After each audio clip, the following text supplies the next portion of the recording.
अच्छा सर, आपने राजनीतिक तूफान की बात की। असदुद्दीन ओवैसी ने अपने छोटे भाई फखरुद्दीन ओवैसी के लिए कहा कि ये तोप हैं। क्या मतलब तोप का?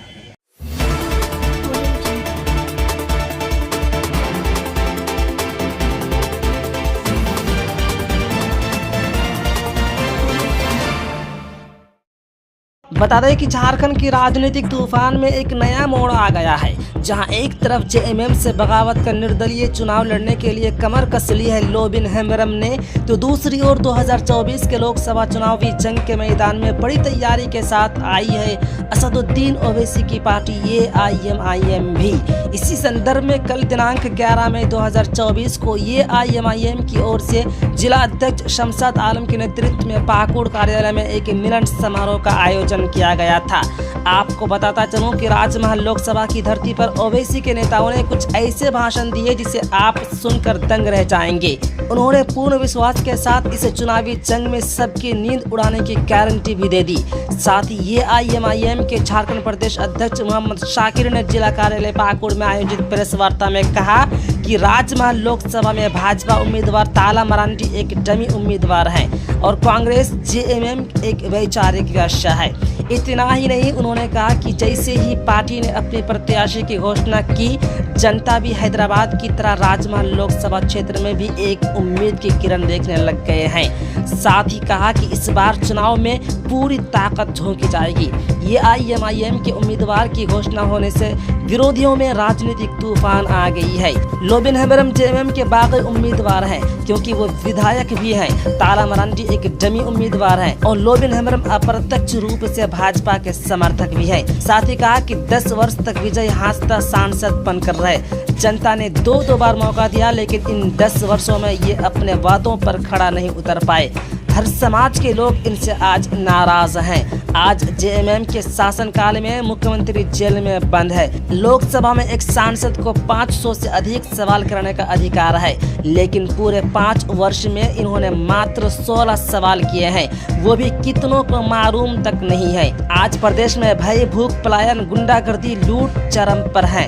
इसलिए ओवैसी जिस प्रकार हैदराबाद में गरीबों की आवाज़ बनी है, उसी प्रकार राजमहल लोकसभा में हमारा उम्मीदवार जनता के उम्मीदों पर खड़ा उतरेगी। वहीं आज कांग्रेस के होनहार नेता दाऊद मरांडी महेशपुर विधानसभा से और आनंद प्रकाश टुडू लिट्टीपाड़ा से, इसके अलावा मुन्ना मुश्ताक से लेकर हाजी तनवीर आलम पाकुड़ से और निसार आलम सहित दर्जनों अन्य कार्यकर्ता अपने हजारों समर्थकों के साथ AIMIM की सदस्यता ग्रहण की। कांग्रेस के प्रणाली के खिलाफ इन लोगों ने ओवैसी का हाथ थामा। मौके पर प्रदेश अध्यक्ष मोहम्मद शाकिर, पार्टी जिला अध्यक्ष मोहम्मद शमशाद आलम, हाजी तनवीर, काजी अब्दुल मुकीत सहित सैकड़ों कार्यकर्ता उपस्थित थे। उक्त प्रेस वार्ता में हुई बातचीत आपके सामने सुनिए। चलिए, आज तमाम आप पत्रकार बंधुओं का और तमाम लोगों का बहुत बहुत शुक्रिया। आज पाकुड़ में जो ये बैठक है, इसमें श्री दाऊद मरांडी जी जो पाकुड़ लोकसभा क्षेत्र से विधानसभा महेशपुर से वो तशरीफ़ ला रहे हैं और वो आज बिल्कुल अपने दल बल के साथ जो है पार्टी ज्वाइन करेंगे और उनके तरफ से इस राजमहल लोकसभा प्रत्याशी श्री पॉल सोरेन को समर्थन देंगे और इस पार्टी के लिए पूरी योगदान देंगे। इसके लिए आज यहाँ उनका स्वागत है और साथ ही साथ राजमहल लोकसभा क्षेत्र से प्रत्याशी के लिए एक तरह से यहाँ से हुंकार फूंकने की और सामने 13 तारीख को जो है वो नॉमिनेशन भरा जाएगा, उसके लिए तैयारी के सिलसिले में हम लोग यहाँ। आपके द्वारा बोला गया दाऊद मरांडी जो आज पार्टी में शामिल होंगे आपके जी, क्या इसके पहले वो किसी और पार्टी में थे? होते होंगे, इस पार्टी में थे नहीं है वो, मेरे इलम में नहीं, मेरे इलम में नहीं है वो अभी नहीं आए क्या? वो आने वाले साहब प्रेसिडेंट झारखंड के हमारे शाकिर साहब हैं, इनका बाइट लीजिए, इनका इंटरव्यू ले लीजिए। जी सर, बताया जाए। सर, आज प्रेस कॉन्फ्रेंस किया गया है सर, आज क्या कुछ मामला? देखिए, आज पाकुड़ की धरती पे 2-3 प्रोग्राम थे। पहला प्रोग्राम हमारे जो धार्मिक विद्वानों के बीच में था। दूसरा प्रोग्राम जैसा कि आपने सुना कि हमारे साथ दाऊद मरांडी साहब जो महेशपुर विधानसभा से संबंधित है, वो एक्चुअली अपने तकरीबन 5,000 आदिवासी भाइयों के साथ ज्वाइन करने वाले थे, लेकिन चूँकि आचार संहिता लगी हुई है तो अभी एक बहुत शॉर्ट प्रोग्राम रखा गया है तकरीबन 100 अपने कार्यकर्ताओं के साथ, अपने अधिकारियों के साथ कांग्रेस छोड़कर आज ऑल इंडिया मजलिस इत्तेहादुल मुस्लिमीन के दामन छोड़ेंगे। हमारे लिट्टीपाड़ा साहब देख रहे हैं कि आनंद प्रकाश टुडू साहब, ये भी काफ़ी चर्चित चेहरा है, ये भी आज हमारी पार्टी ऑल इंडिया मजलिस इत्तेहादुल मुस्लिमीन परिवार के साथ जुड़ने वाले हैं। इन तमाम लोगों का हम हार्दिक अभिनंदन करते हैं, स्वागत करते हैं और इनके उज्जवल भविष्य की कामना करते हैं। आइए दाऊद साहब, ये दाऊद मरांडी साहब भी आपके दरमियान आ गए।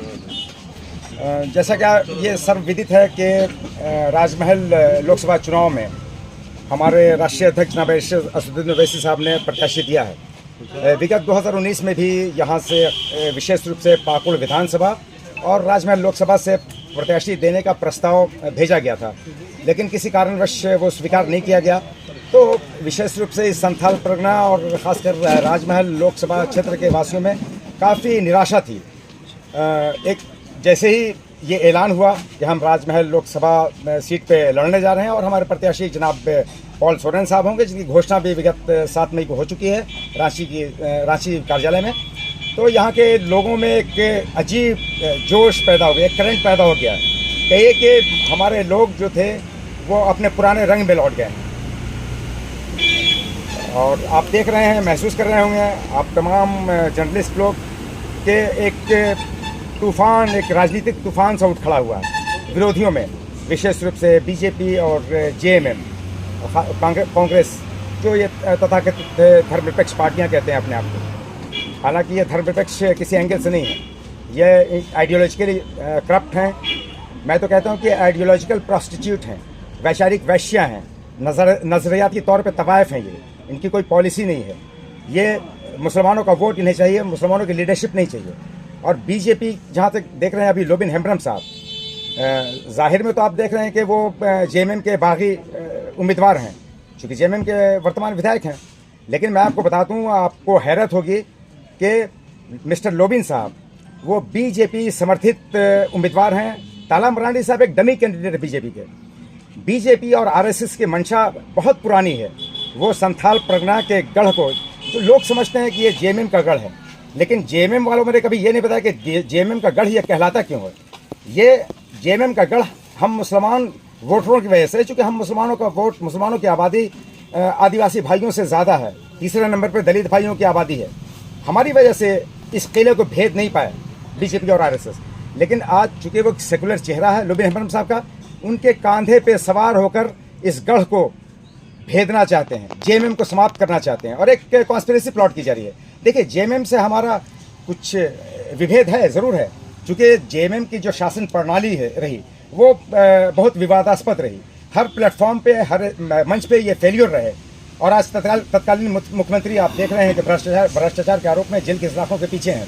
लेकिन विभेद से कहीं ज़्यादा सहानुभूति हम लोगों को है जेएमएम से। हम लोग नहीं चाहते, विशेष रूप से हम मुस्लिम समाज के लोग, कि जेएमएम यहाँ से समाप्त हो, क्योंकि जेएमएम आदिवासी भाइयों की एक आन बान और शान है।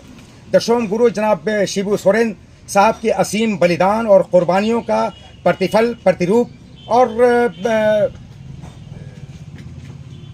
मतलब बहुत अजीम कुर्बानियाँ दी हैं।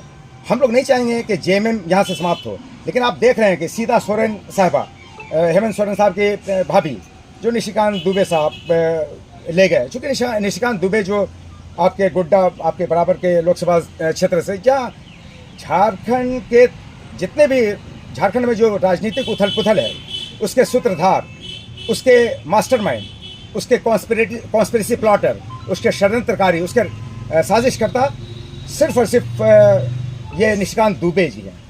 और आज पब्लिक में देख रहे हैं कि दलित भाइयों में, आदिवासी भाइयों में ज़बरदस्त आक्रोश है। तो हम लोग इस राजमहल में, चूँकि 20 साल आप देख रहे हैं, 10 साल थॉमस हांसदा साहब और 10 साल वर्तमान जो सांसद थे आपके विजय हांसदा साहब, सिर्फ ऐसा नहीं कि मुस्लिम समाज इनसे निराश है, इनसे मायूस है, बल्कि हर समाज, हर तबका, हर वर्ग, हर वर्ण, हर धर्म और हर जाति से संबंधित लोग इनसे नाराज़ हैं, मायूस हैं, चूँकि इन्होंने कोई काम किया नहीं। आप देख रहे हैं कि लोकसभा में 500 से अधिक क्वेश्चन करने का अधिकार है, लेकिन पूरे 5 वर्षों में मात्र 16 क्वेश्चन किया, और 16 क्वेश्चन भी किसी ने करते हुए देखा और सुना नहीं। तो अच्छा, आप देख लीजिए, हम मौलिक अधिकारों की बात क्या करें, संवैधानिक अधिकारों की बात क्या करें। हम झारखंड वासियों को जन्म सिद्ध अधिकार तक अब तक प्राप्त नहीं हुआ। मौलिक अधिकारों से भी ऊपर एक जन्म सिद्ध अधिकार होता है, पैदाइशी हक होता है, जिसको बर्थ राइट कहते हैं। जैसे इस प्रदेश में पैदा होने वाले हर व्यक्ति का ये बर्थ राइट है, पैदाइशी हक है, जन्म सिद्ध अधिकार है कि उन्हें खाने के लिए अन्न मिले, पीने के लिए शुद्ध पेयजल मिले, इलाज के लिए हॉस्पिटल्स का इंतज़ाम हो, किसानों के खेत में पानी हो, चलने के लिए अच्छी सड़कें हों, जीवन की सुख सुविधाएं प्राप्त करने के लिए बिजली की व्यवस्था हो, शिक्षा के लिए स्कूल हो। लेकिन आप देख रहे हैं इस प्रदेश में विशेष रूप से जो खनिज संपदा से, मैं तो कहूँगा कि पूरे भारतवर्ष को, भारतवासियों को बिठाकर खिलाने की क्षमता प्रकृति ने दी है, लेकिन आज हमारी आदिवासी बहनें भात भात कहकर दम तोड़ देती हैं। आज भय, भूख, भ्रष्टाचार, पलायन, बेरोजगारी इस प्रदेश का मुकद्दर बना दिया गया है। इनके पास कोई विजन नहीं है, कोई कंसेप्ट नहीं है, कोई रोड मैप नहीं है विकास का। हमारा जो प्रत्याशी आ रहा है पॉल सोरेन साहब, वो एक बेहतरीन पॉलिटिकल स्ट्रैटेजिस्ट है, कंटेंट राइटर है, मोटिवेशनल स्पीकर है, सुप्रीम कोर्ट के लॉयर हैं, दिल्ली यूनिवर्सिटी से पास आउट, दिल्ली यूनिवर्सिटी का प्रोडक्ट है, बहुत तेज तरह, यंग, डायनेमिक, एनर्जेटिक है। उनके पास रोड मैप है, विकास की एक नई रूपरेखा खींचने की एक कामना है, एक संकल्प है हमारे आने से। इसलिए भी इन तमाम पार्टियों की नींदें उड़ गई हैं, क्योंकि आप जानते हैं कि पूरे झारखंड प्रदेश में सबसे अधिक मुस्लिम वोट, तकरीबन 6.5 लाख, इसी राजमहल लोकसभा में उपस्थित है। और आप देख रहे हैं कि तकरीबन 5 लाख आदिवासी वोटरों में भी ना मैक्सिमम, मैं देख रहा हूँ, चूँकि आप देख रहे हैं हमारे आदिवासी भाई जनाब दाऊद मरांडी साहब, इनसे विगत 3 महीने से हमारे संपर्क में हैं, और इनका प्रोग्राम था, इनकी हार्दिक इच्छा थी कि मैं तकरीबन अपने 10,000 अनुयायियों के साथ बैरिस्टर असदुद्दीन ओवैसी साहब की उपस्थिति में ज्वाइन करूं। लेकिन मैंने कहा कि अब चुनाव आ गया है, अब तो जो भी नॉमिनेशन के बाद ही होगा, स्क्रूटनी वगैरह के बाद ही उनका प्रोग्राम संभव है। और मैं आपको बता दूं कि बैरिस्टर असदुद्दीन ओवैसी साहब इंशाल्लाह यहाँ 2 से 3 दिन कैंप करेंगे झारखंड इसके राजमहल लोकसभा में, और उस दिन भी इनकी एक भव्य ज्वाइनिंग होगी। बगल में हमारे देख रहे हैं कि आनंद प्रकाश टूडू साहब, जो एक बड़ा सभ्य, सौम्य और शालीन और एक विकास पुरुष के रूप में जाने जाते हैं, ये भी हमारी आदिवासी बहनें हैं। आप देख रहे हैं बड़ी तादाद में एक तूफान सा उठ खड़ा होगा यहाँ पे। ये जो एंटी इनकम्बेंसी 20 वर्षों की है, ये 10 वर्षों की नहीं, 20 वर्षों की एंटी इनकम्बेंसी, वो AIMIM ऑल इंडिया मजलिस इत्तेहादुल मुस्लिमीन के पक्ष में आप देखेंगे। क्या आपकी पार्टी JMM को वर्चस्व तोड़ पाएगी? निश्चित रूप से देखिए, JMM का वर्चस्व हम मुस्लिम और दलित वोटों पे और आदिवासी वोटों पे आधारित है। उनका अपना अकेला कोई वर्चस्व नहीं है पूरे झारखंड प्रदेश में। सिर्फ संथाल परगना की बात नहीं कर रहा हूँ, लेकिन आज आप देख रहे हैं कि ये इंक्लूसिव अलायंस जो इन लोगों ने इंडिया अलायंस बनाया है, ये एक्चुअली एक्सक्लूसिव अलायंस है। इसमें मुसलमान, दलित और आदिवासी, जिसकी आबादी 50% आबादी पे आधारित है, लेकिन इनका कोई भी लीडर इनके अलायंस में नहीं है। राजमहल के मुस्लिम वोटर और दलित वोटर क्या आपको सपोर्ट करेंगे? आपको इसमें कॉन्फिडेंट है? देखिए, निश्चित रूप से, चूँकि ये त्रस्त हैं, इनके मौलिक अधिकारों का हनन किया गया। बल्कि मैंने आपको बताया कि इन्हें आज़ादी के 75 सालों में इन्हें इनका जन्म सिद्ध अधिकार भी नहीं दिया गया है। मौलिक अधिकारों, संवैधानिक अधिकारों, कॉन्स्टिट्यूशनल राइट्स की बात मैं क्या कहूँ। सर, आपने कहा कि यहाँ के राजमहल लोकसभा के जो क्षेत्र के लोग हैं उनको मौलिक अधिकार नहीं मिला है, तो AIMIM के पार्टी के ऊपर के लोग कैसे विश्वास कर लें? देखिए, AIMIM का जो क्रियाकलाप है हैदराबाद में, तेलंगाना की धरती पर आप जाएं, देखें, 205 रेजिडेंशियल स्कूल वहाँ पे हैं गवर्नमेंट की तरफ से, जिसमें 90,000 से ज़्यादा बच्चे free of cost, uniform free of cost, bags, books free of cost, खाना फ्री ऑफ कॉस्ट, और स्टैंडर्ड लेवल का एजुकेशन जो DPS और DAV और DPS स्कूलों में जो प्राप्त है वो उन्हें मुहैया कराया गया है हर फील्ड में। अब आपको मैं बता दूं, 2200 करोड़ का बजट था सिर्फ माइनॉरिटी के लिए, माइनॉरिटी में सिर्फ मुसलमानों के लिए। इस झारखंड प्रदेश का बजट आप जानते हैं, ST SC OBC जो 85% आबादी पे आधारित है, उसका बजट अभी पिछले 2 महीने पहले जो बजट इनका हुआ 159.03 करोड़।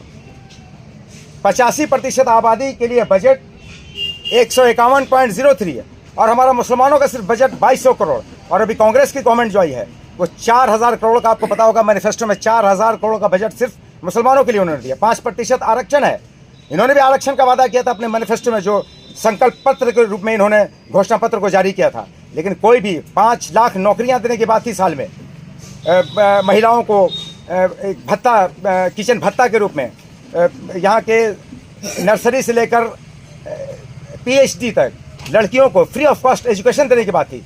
सैकड़ों इन्होंने घोषणा पत्र में वादे किए थे, एक भी वादा इन्होंने पूरा नहीं किया। हर प्लेटफॉर्म पे फेलियर है, चूँकि इनके पास ये आखंड डूबे हुए हैं भ्रष्टाचार में, कदाचार में, दुराचार में, अत्याचार में, अनाचार में, व्याभिचार में, बलात्कार में, असमानता, अन्याय और अस्पृश्यता के पोषक में, समुदायवाद, संप्रदायवाद, क्षेत्रवाद, भाषावाद, जातिवाद, तो अराजकता और अनार्की इस प्रदेश का मुकद्दर बना दिया गया है। इन सारी बुराइयों से इंशाल्लाह हम जब ये जीतेंगे, और ये जीतने जा रहे हैं, हम ऐतिहासिक मतों से जीतने जा रहे हैं इंशाल्लाह रहमान। आप देखेंगे फिर झारखंड में एक राजनीतिक तूफान उठ खड़ा होगा, और फिर झारखंड की तस्वीर और तकदीर कैसे बदलेगी मात्र 5 वर्ष में। झारखंड की कितनी लोकसभा सीट पर आपके उम्मीदवार हो?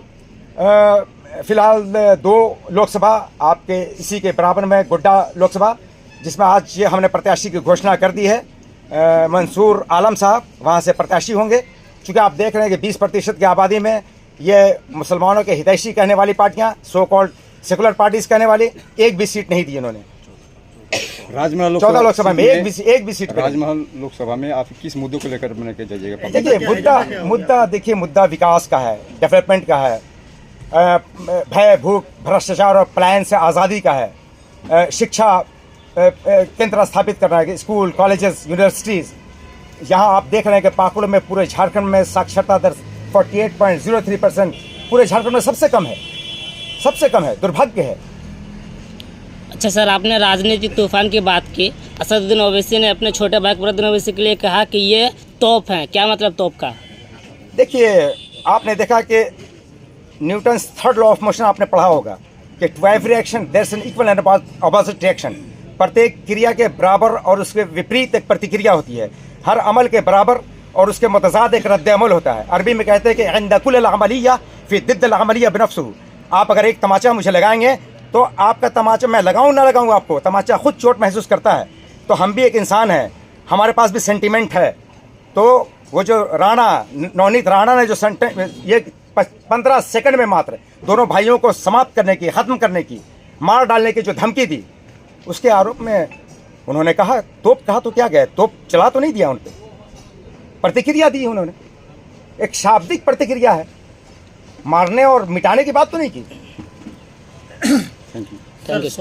कौन कौन से लोग शामिल हो रहे हैं आज पार्टी में, वो सारी बातें 2 मिनट सर काफी है, वो मतलब बिल्कुल शॉर्ट में बता दिया जाए आपकी पार्टी क्या करने वाली है राजमहल में।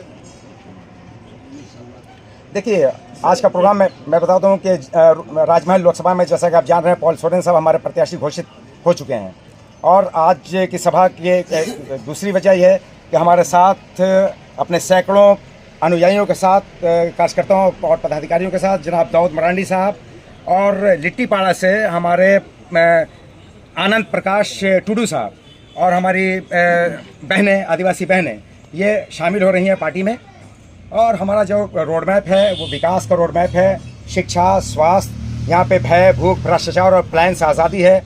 यहाँ पे जो पत्थर उद्योग, जो यहाँ पे एक जीविकोपार्जन का एकमात्र साधन था, उसको समाप्त कर दिया गया एक साजिश के, एक षड्यंत्र के तहत। तो उस उद्योग को हम लोग पुनर्जीवित करेंगे इंशाअल्लाह रहमान। किस तरह का नॉमिनेशन है सर? नॉमिनेशन हम लोगों का 13 मई को है। 13 मई को आप तमाम लोगों को भी मैं निमंत्रण देता हूँ, आप तमाम लोग आएँ। एक ऐतिहासिक हम नॉमिनेशन दर्ज करने जा रहे हैं। ऐसा क्या हो गया कि कांग्रेस से तकरार और AIMIM से प्यार हो गया? सबसे बड़ी बात है कि आज़ादी के बाद जब से मैंने राजनीति में पैर रखा, और मेरा शुरुआत कांग्रेस से ही था, लेकिन यहाँ इतने साल गुजर जाने के बाद बड़े बड़े लीडर कांग्रेस रहे चाहे बीजेपी रहे, खास करके कांग्रेस के साथ हमने बहुत उम्मीद रखा था कि इस क्षेत्र के लोगों का, गरीबों का और शिक्षा में, स्वास्थ्य में, सारा जो है स्वास्थ्य में, सारा चीज़ में अच्छी विकास यहाँ सरकार देंगे। और यहाँ कांग्रेस के नेतृत्व में यहाँ के गरीब, दलित, आदिवासी, अल्पसंख्यक सभी का एक न्याय मिलेगा। लेकिन ऐसा नहीं हुआ। यहाँ केवल देख रहे हैं गरीब लोगों को, दलितों को, अल्पसंख्यकों को, आदिवासियों को सिर्फ वोट के लिए गुमराह किया जाता है।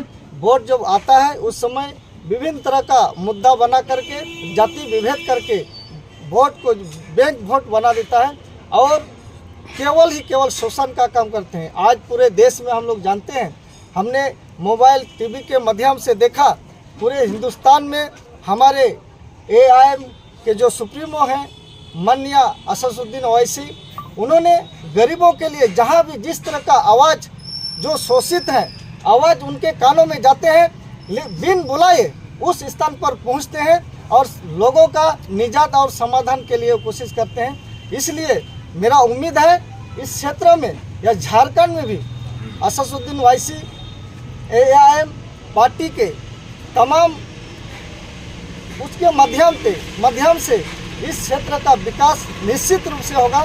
इसी मंशा के साथ आज एक लीडर को चुनाव में वो टिकट लेने के बाद ही पार्टी योगदान करते हैं, लेकिन हमने वैसा नहीं किया। हम लोकसभा के लिए मैं उम्मीदवार नहीं है, पार्टी से उम्मीदवार है हमारे पोल साहब, और ये इनका जो विचार है, पार्टी का जो विचारधारा है, उससे हमने काफ़ी प्रभावित होकर के आज हम इस चुनावी मूड में, जंग में हम अपने आप को इस पार्टी के लिए कुर्बानी दे रहा हूं। और निष्ठा के साथ राजभवन लोकसभा के लिए हमारे जनाब प्रदेश अध्यक्ष शाकिर साहब जिस तरह से हमको निर्देश देंगे, हम उस पर खरा उतरेंगे और हमारे पार्टी तरफ से जो दिया गया है उम्मीदवार को, उसको जिताने का काम करेंगे। ये मान के चला जाए लिट्टीपड़ा विधानसभा से आप AIM आगे रहेगी आपके नेतृत्व में? एकदम रहेगी सर। वहाँ हम कांग्रेस से प्रभारी भी थे, महेशपुर विधानसभा से निश्चित रूप से इस बार दोनों माने बीजेपी आपका कांग्रेस जो तालमेल है, अभी गठबंधन है, हम लोग उसको पछाड़ निश्चित रूप से करेंगे। आपका योगदान काफी सराहनीय रहेगा। बताइए सर। अच्छा सर, इससे पहले किसी पार्टी में आपका योगदान रहा? मैं बिल्कुल न्यूट्रल था और मैं सोशल वर्क की तरह मैंने काम किया था जी। और मेरा इससे पहले कभी भी राजनीतिक दल में मैंने कभी काम नहीं किया है, उसमें मैंने ऐसे कोई राजनीतिक का नहीं किया है। लेकिन सिर्फ सारी पार्टियां छोड़ के आपने ये AIM को क्यों चुना? इसलिए मैंने चुना क्योंकि ये शुद्ध विचार वाले हैं और इनके जो भी लक्ष्य, इनके टारगेट होते हैं काम को लेकर के, कोई भी चीज़ में इनके जो प्रॉब्लम आती है उस पर एक्शन लिया जाता है और इनका सोच बहुत ही अच्छी है। और हम लोग विश्वास करते हैं कि लिट्टीपड़ा विधानसभा से हम लोग अच्छे वोटों से हम लोग आगे बढ़ेंगे और विकास के जो हम लोग का उद्देश्य है वो उसके लिए जरूर खरा उतरेगी। ठीक।